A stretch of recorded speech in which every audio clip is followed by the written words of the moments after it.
first reason that pro fishermen catch more fish than you consistently, as well as better numbers and size, is that pros fail fast.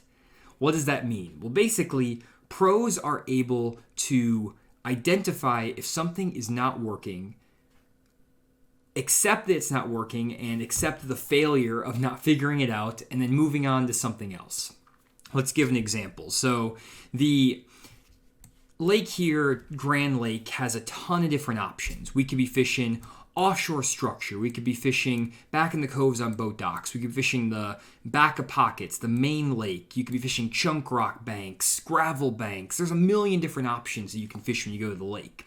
And one thing that pro anglers are so much better at than a weekend angler is that they know when something isn't working, and they are able to cut bait and stop a certain technique probably 75% faster than your average weekend angler. And that's something that I developed while I'm making all my YouTube videos, is when I go to the lake, time is money for me, and I have to find fish quickly. And so I've been able to get really good at catching 5 or 6 fish for a video every single time I go out to the lake. And the only way I'm able to do that is because I'm able to fail fast. So let's just kind of walk you through a day of how I would do it. And I fished with a lot of pros in practice and in tournaments in the past, so I have observed this up close, and I've also seen it now watching Bass Live. But especially I've practiced with pros, so I can kind of see the process of how they develop patterns. So let's just say that we are fishing around here on the Snake Island area on Grand Lake. If I was going to this area of the lake, what I would be focused on, regardless of the time of year, is trying to determine what section of this area should I be fishing. Should I be out here on the main lake? Should I be in the creeks? Should I be in this backwater bay? Also, I'm going to try to determine what depth of water should I be fishing. 30 feet of water, 10 feet of water, 5 feet of water, or right up against the bank. And I also need to determine the types of cover that I'm going to be fishing, whether that is a chunk rock bank, whether it's these boat docks over here, a bluff wall. And with all these factors at my disposal, I can't just go through and spend an hour or 2 hours trying every single tactic. Instead, I have to go through an area and I have to spend maybe 15 minutes on each type of combination. So for example, I might spend 15 minutes when I get to the lake fishing down the steep bluff wall. You have 90 feet of water close by, dropping off into deeper water. Now I might spend 15 minutes fishing down this bluff wall, and if I don't get bit, I might try one other bluff wall to see if that's working. So I might come over here, fish a second bluff wall right here, and if I don't get bit within 30 minutes on bluff walls, I'm going to write off bluff walls for the day. Now, are fish on bluff walls? They might be. They might be on bluff walls maybe later in the day. They might be on bluff walls on a different section of the lake. But I can't worry about trying to fish every bluff wall on the lake hoping I get bit, because you're going to waste so much time, and the probability is that there's so many options out there that you're not going to have fish on bluff walls biting every day you go to the lake, even if you caught them there in the past or you have a buddy who caught them or whatever it is. So what I'll do is I'll spend maybe 30 minutes fishing these bluff walls, and then after that I'm going to switch it up. And if I went to a main lake bluff wall to start out, next thing I might do is run all the way to the back of a pocket, way back in here. And I might try to fish 4 or 5 boat docks in shallow water in the back of this pocket. That might take me 15 to 20 minutes, maybe 30 minutes. And while I'm doing this, I'm not going to be fishing every single boat dock super thoroughly. I'm going to be making 5 to 7 casts per boat dock, putting the trolling motor on high, and burning to the next boat dock. And I'm going to do that very quickly. And then after that, I might run to another pocket, run over here, run to the back of this pocket, and fish some of these boat docks back in here. And I might spend 45 minutes fishing boat docks in the backs of pockets. And maybe in between, I might be sampling some gravel transitions, some rocky banks with a crankbait as I fish in between there. Let's say I don't get bit doing that. Okay, I've tried bluff walls, I've tried the backs of creeks. That is 2 options that I've tried, and I haven't got bit.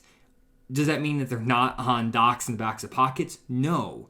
There probably is a spot somewhere on Grand Lake where you can go catch fish out of the backs of pockets on boat docks. It might be over the back of this creek or way over here or way up over in here. But the thing is that I'm fishing in this area of the lake, and if I was going to run every single stretch of boat docks around this entire lake, the chances of me finding and catching fish is going to be pretty small because I have to cover so much water, and I'm forcing myself to fish one particular pattern as opposed to letting the fish tell me what they're doing and fishing the moment.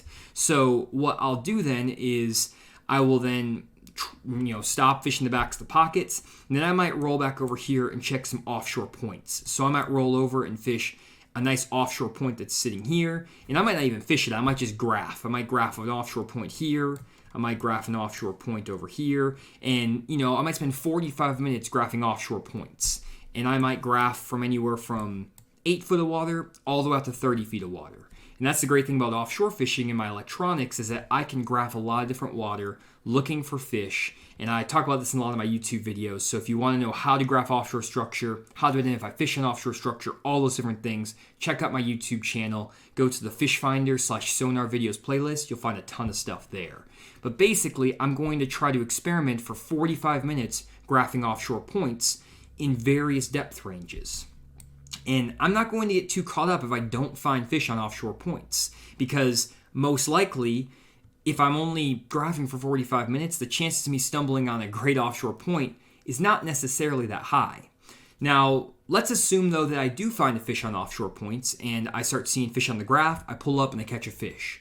That's when I have actually succeeded and I caught something, and that's when I'm going to slow down and I'm going to start checking a lot of points in this area in different depth ranges and start picking apart these areas a little bit more thoroughly. But to get to that point, I had to fail fast to find a productive pattern, to find a productive area.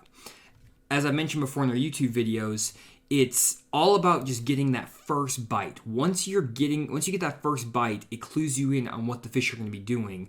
And the best way to generate that first bite is to fish as many different sections of the lake, main lake, back of the creek, middle of the creek, and also trying to fish as many varieties of cover and structure, so points, humps, ledges, that structure, and then cover is rocks, boat docks, grass, whatever it is. And a lot of times when we go to the lake, it might take me 4 to 5 hours to determine what the appropriate section of the lake, the type of cover, and the type of structure that the fish are on. It's not like I'm going to be able to just go in there and figure it out right away. There's a lot of techniques and tactics I use to kind of dial in this a little bit more with seasonal patterns and bait fish movement, all that stuff. Really, that is the number one key that I find that differentiates pros from the average fisherman. Pros are able to fail fast, fish areas quickly, and determine if the bite is working or if it's not. One of the hardest things, though, is to determine if a bite isn't working.